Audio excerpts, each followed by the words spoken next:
आप सभी को मेरे यूट्यूब चैनल जीएस क्लासेस व संजू सर में स्वागत है। दोस्तों, आज हम इतिहास विषय के सिंधु घाटी सभ्यता के बारे में चर्चा करेंगे। दोस्तों, आज का मुख्य बिंदु है प्रमुख स्थल, प्राप्त साक्ष्य और उसकी नगर व्यवस्था। दोस्तों, इससे पूर्व हम लोगों ने सिंधु घाटी सभ्यता का सीरीज वाइज चल रहे हैं। दोस्तों, प्रथम सीरीज में हमने परिचय पढ़ा था, सिंधु घाटी के संबंध में परिचय था, उसका भौगोलिक विस्तार था और काल निर्धारण था। दोस्तों, चलिए आज चलते हैं, हम लोग आगे बढ़ते हैं। सिंधु घाटी सभ्यता का कुछ नया टॉपिक जो है, महत्वपूर्ण टॉपिक, प्रमुख स्थल, प्राप्त साक्ष्य और नगर व्यवस्था के बारे में आज चर्चा करते हैं। दोस्तों, चलिए दोस्तों प्रारंभ करते हैं। इसमें दोस्तों हम लोगों ने जो भी प्रमुख स्थल है उसको कब उसका उत्खनन हुआ, उत्खनन करने वाले कौन थे और वहाँ से जो प्रमुख साक्ष्य क्या क्या मिले हैं उसके बारे में चर्चा करेंगे। चलिए दोस्तों, सबसे प्रथम जो है पहला हड़प्पा है। हड़प्पा का जो स्थल है दोस्तों, मोंटगोमरी जिला जो अवस्थित है, पश्चिम पाकिस्तान में पड़ता है। इसके उत्खननकर्ता दयाराम राय बहादुर दयाराम साहनी जी, 1921 में इसका उत्खनन किया गया और ये जो है इसका अवस्थित जो है रावी नदी के किनारे है। और यहाँ जो दोस्तों मुख्य रूप से जो प्राप्त हुआ है साक्ष्य के रूप में, अन्न भंडार है, कांस्य की गाड़ी, पारदर्शी वस्त्र पहने हुए मूर्ति, गरुड़ चित्रित मछुआरे का चित्र, शंख का बैल, कांस्य दर्शन। दूसरा महत्वपूर्ण पूरा स्थल है दोस्तों मोहनजोदड़ो। इसका चलिए देखते हैं। ये लरकाना जिला सिंध प्रांत में अवस्थित है। इसका उत्खननकर्ता राखलदास बनर्जी, 1922 में इसका उत्खनन प्रारंभ किया गया और सिंधु नदी के किनारे ये अवस्थित है। दोस्तों, यहाँ जो है ये हड़प्पा और मोहनजोदड़ो अति महत्वपूर्ण पूरा स्थल में से एक है, इसलिए इसके जो प्राप्त साक्ष्य हैं, इससे क्वेश्चन भी आते रहते हैं सभी परीक्षा में, तो इससे जो प्राप्त साक्ष्य हैं इसे आप ध्यानपूर्वक सुनकर इसे अवश्य याद रखेंगे। और मैं ये जो है इसको हम पीडीएफ भी अपने यूट्यूब में दूंगा, उसे आप डाउनलोड करके सुरक्षित रख सकते हैं भविष्य के लिए रिवाइज करने के लिए। दोस्तों, यहाँ जो साक्ष्य मिला है, विशाल स्नानागार, पुरोहित का आवास, महाविद्यालय, 16 मकानों का बैरक, कांस्य से निर्मित नग्न महिला मूर्ति, दाढ़ी वाले पुजारी की मूर्ति, चमकते हुए बंदर का चित्र तथा एक श्रृंगी पशु वाली मुद्राएं। चलिए दोस्तों आगे बढ़ते हैं।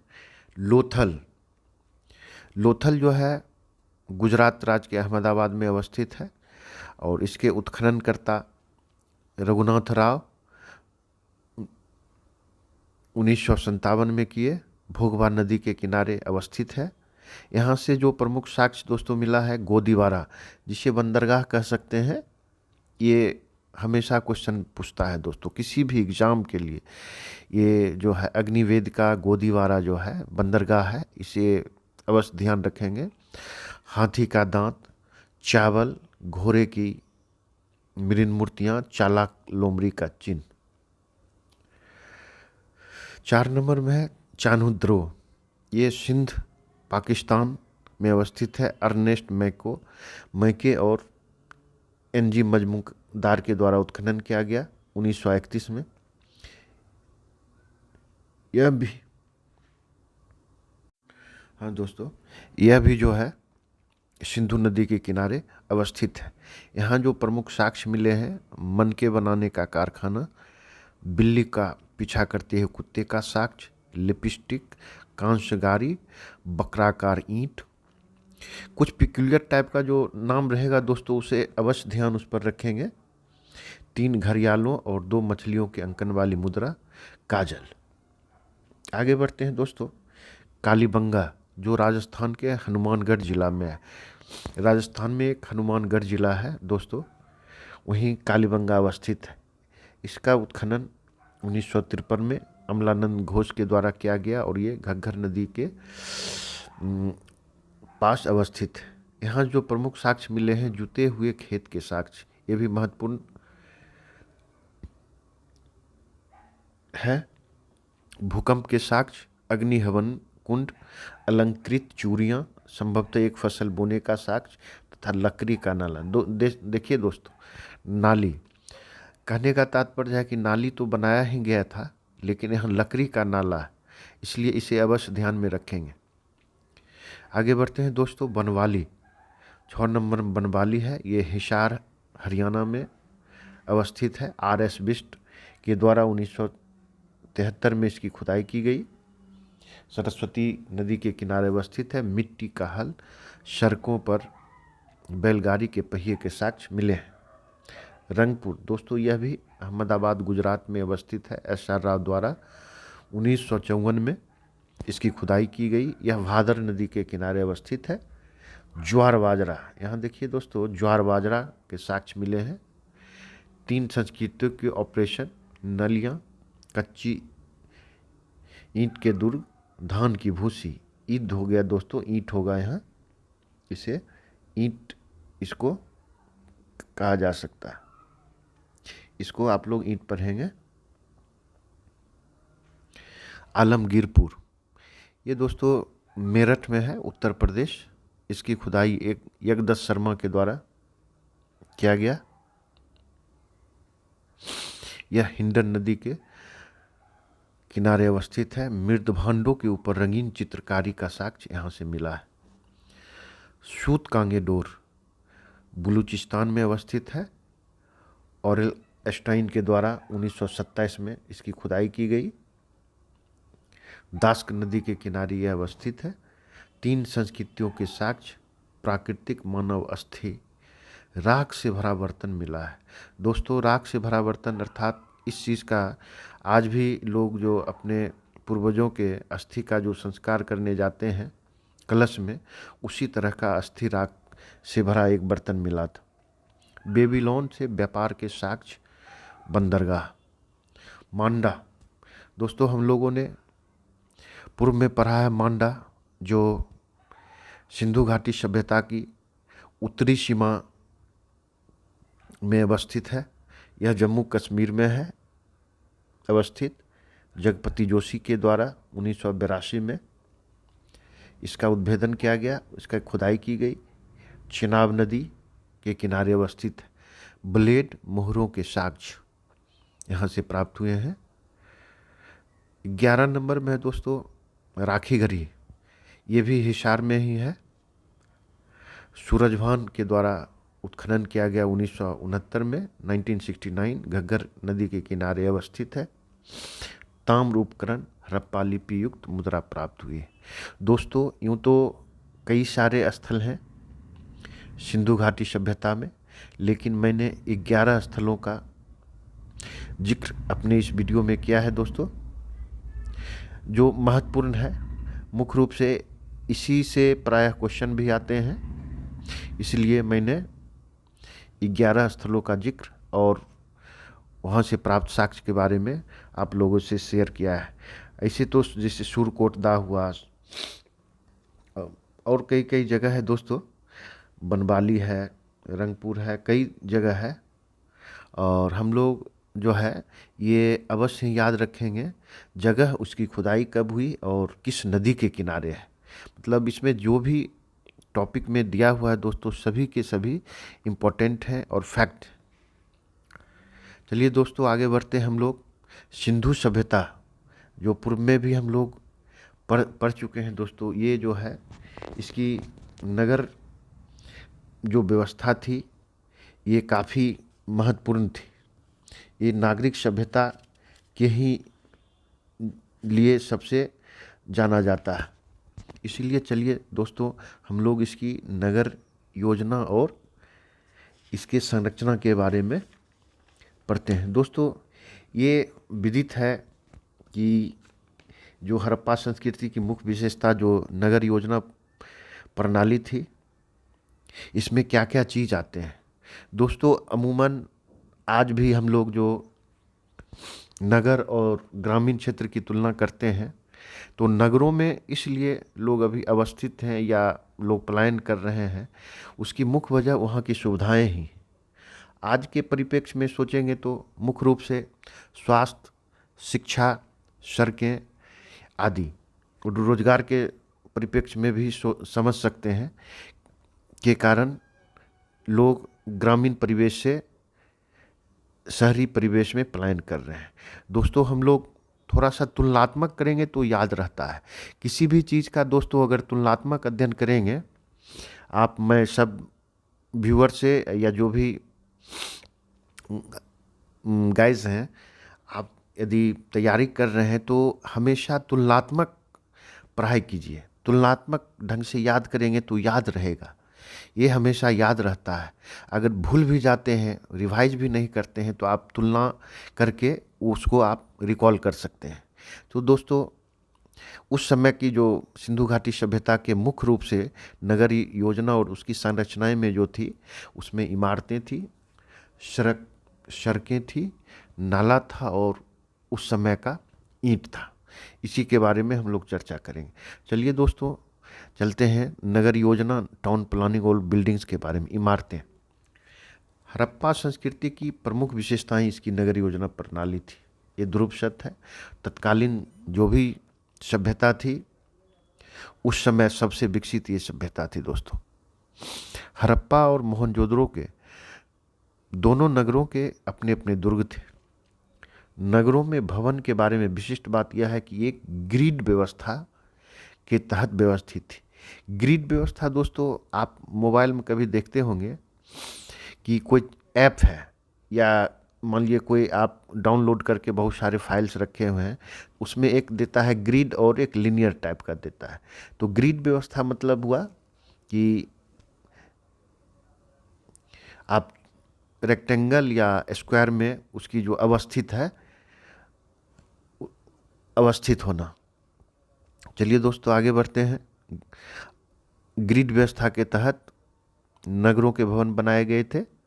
सड़कें जो है एक दूसरे को समकोण पर काटती थी, यानी एक सड़क अगर पूर्व पश्चिम है तो उत्तर दक्षिण से जो सड़क आएगी उसको समकोण पर काटेगी।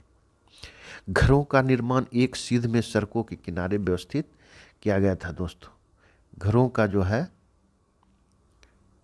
निर्माण एक सीध में सड़कों के किनारे व्यवस्थित रूप से किया जाता था। दरवाजे गलियों और सहायक घरों की तरफ खुलती थी। भवन 2 मंजिला भी थे। घरों में कई कमरा, रसोई घर, स्नानागार तथा बीच में आंगन की व्यवस्था थी। दोस्तों, हम लोगों जो आज भी टाउन प्लानिंग के तहत जो फ्लैट बनता है, रियल एस्टेट में जो कई मल्टी स्टोरेज बिल्डिंग्स जो है बना के लोग परचेज करते हैं, उसमें दोस्तों सबसे पहले लोग यही देखता है कि किस व्यवस्था के तहत रसोई घर है, वास्तु के अनुसार है कि नया स्नानागार है। तो देखिए उस समय कितना डेवलप था कि कितना व्यवस्थित ढंग से बिल्डिंग्स बनाए गए थे और लोग रहते थे। मोहनजोदड़ो की सबसे प्रमुख सार्वजनिक स्थल विशाल स्नानागार था, अर्थात सार्वजनिक स्थल विशाल स्नानागार था, अर्थात यहाँ जो है सभी लोग स्नानागार करते होंगे, सार्वजनिक है। दोस्तों, थोड़ा सा आप रिकॉल करेंगे पूर्व के तरह 1990-95 के आसपास, उससे पूर्व मतलब उसके बाद स्थितियां बदली है। 1990-95 के आसपास भी जो है लगभग प्रत्येक गांव में कुआं था और सामूहिक रूप से लोग वहां स्नान करते थे। और उस समय या उससे पहले लोग कुआं का ही पानी पीते थे, ओपन कुआं रहता था। वही हुआ सार्वजनिक स्नान स्थल। हम लोग जो भी हुआ कुआं से पानी लोग पीते थे, रहते थे। जो भी उस मोहल्ला में जितने मान लिए कि कुआं है, उसके इर्द गिर्द 10 घर है तो सभी लोग उसका कुएं का यूज करते थे। चलिए दोस्तों, सार्वजनिक स्नानागार के बारे में थोड़ा सा जानते हैं। ये कितना विशाल था। यह 11.8 मीटर लंबा, 7.01 मीटर चौड़ा तथा 2.43 मीटर गहरा था। इसमें उतरने के लिए उत्तर और दक्षिण की ओर सीढ़ी बनी हुई थी, अर्थात उत्तर और दक्षिण के दिशा से ही उसमें लोग उतरते थे और स्नान करते थे। मोहनजोदड़ो में भी अन्नागार भी मिला है जो 45.71 मीटर लंबा और 15.23 मीटर चौड़ा अन्नागार दोस्तों, जहाँ अन्नागार मतलब सार्वजनिक रूप से या अन्नागार वहाँ अनाज को रखने का जो था व्यवस्था उसका। हड़प्पा के दुर्ग में 6 अन्नागार भी मिले हैं जो ईंट के बने हुए थे। प्रत्येक अन्नागार 15.23 मीटर लंबा, 6.09 मीटर चौड़ा था। मोहनजोदड़ो की जल निकासी प्रणाली अद्भुत थी। लगभग सभी नगरों के प्रत्येक छोटे या बड़े मकानों में प्रांगण और स्नानागार होते थे। प्रांगण मतलब आंगन हुआ दोस्तों, और अभी तो फ्लैट का कंसेप्ट है, अब तो लोग आंगन भूल ही चुके हैं, लेकिन पूर्व में जहाँ भी है वो पहले आंगन रहता था और सबों का घर चारों तरफ बनाया रहता था। चलिए दोस्तों आगे बढ़ते हैं। कालीबंगा के नए घरों में कुएं पाए गए थे। अब है सड़कें। हम लोग अब सड़क के बारे में चर्चा करते हैं दोस्तों। सड़कें एकदम सीधी होती थी और पूर्व से पश्चिम और उत्तर से दक्षिण दिशा दौड़ते हुए एक दूसरे को समकोण पर काटती थी। नगर के प्रमुख सड़क को प्रथम सड़क कहा जाता था। सड़कें जो है 13.5 फीट से 33 फीट चौड़ी होती थी। इससे निकलने वाली गलियां यानी छोटी गलियां जो है 9 फीट से 12 फीट चौड़ी होती थी। आज भी हम लोग को देखते हैं दोस्तों, जैसे NH हुआ या 4 लाइन का कंसेप्ट है, काफ़ी चौड़ा होता है और उससे जो ब्रांच रोड निकलता है उसकी चौड़ाई कम होती है। चलिए दोस्तों आगे बढ़ते हैं। नालियाँ, ड्रेनेज सिस्टम, ये भी सिंधु सभ्यता के विशेषताओं में एक महत्वपूर्ण फैक्ट है कि नालियाँ भी काफ़ी विकसित थी। चलिए दोस्तों इसके बारे में जानते हैं। इसके निर्माण में मुख्यतः ईंटों और मोर्टरों का प्रयोग किया जाता था। सड़कों के किनारे दौड़ती ऊपर से अच्छी तरह से ढकी हुई थी।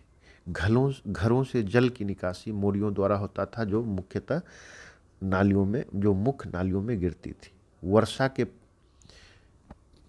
पानी की निकासी के लिए छोटे छोटे पुलियों का भी निर्माण किया गया था। दोस्तों देखिए किस तरह सुसज्जित था उस समय का नालियाँ।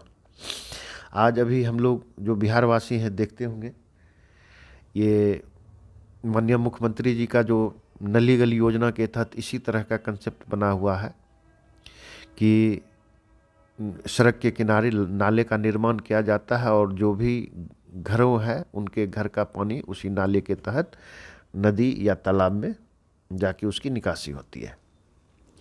चलिए दोस्तों अब ईंट जो है, ईंट वृक्ष, नगर निर्माण का कार्य प्रायः पक्की ईंटों से ही किया गया था। कालीबंगा और रंगपुर को छोड़कर। कहने का तात्पर्य है कि यहाँ पक्की ईंट नहीं, कच्चे ईंटे का भी बना है वहाँ घर। प्रायः जलोढ़ मिट्टी से निर्मित ईंटों को पकाने में लकड़ी का प्रयोग किया जाता है। थोड़ा सोचने की बात है दोस्तों, उस समय लोग किस रूप में ईंटा को पकाते थे। चिमनी, अभी जैसे हम लोग चिमनी से ईंटा लेते हैं या भट्ठा लगाते थे, तो दोस्तों उस समय जो है, ये भी ध्यान रखेंगे बात को, जलोढ़ मिट्टी से निर्मित ईंटों को पकाने में लकड़ी का प्रयोग किया जाता था। लकड़ी का अर्थात लकड़ी इकट्ठा करके जलाते थे और ईंट को पकाते थे। सभी प्रकार के ईंट एक निश्चित अनुपात में बने थे और अधिकांशतः आयताकार थे। इसके लंबाई, चौड़ाई और ऊंचाई का अनुपात 1:2:4 होता था। दोस्तों हमने सिंधु घाटी सभ्यता के जो 3 महत्वपूर्ण टॉपिक हैं आज हम लोग पढ़े हैं। दोस्तों ये मुझे आशा है कि आपको ज़रूर मेरे वीडियो से लाभ मिलेगा और मैं PDF लिंक दे दूंगा दोस्तों, आप इसे डाउनलोड कर सुरक्षित भी रख सकते हैं रिवाइज करने के लिए। दोस्तों मैंने प्रयास किया है कि इसे काफ़ी तुलनात्मक ढंग से सरल भाषा में आपको समझाने का।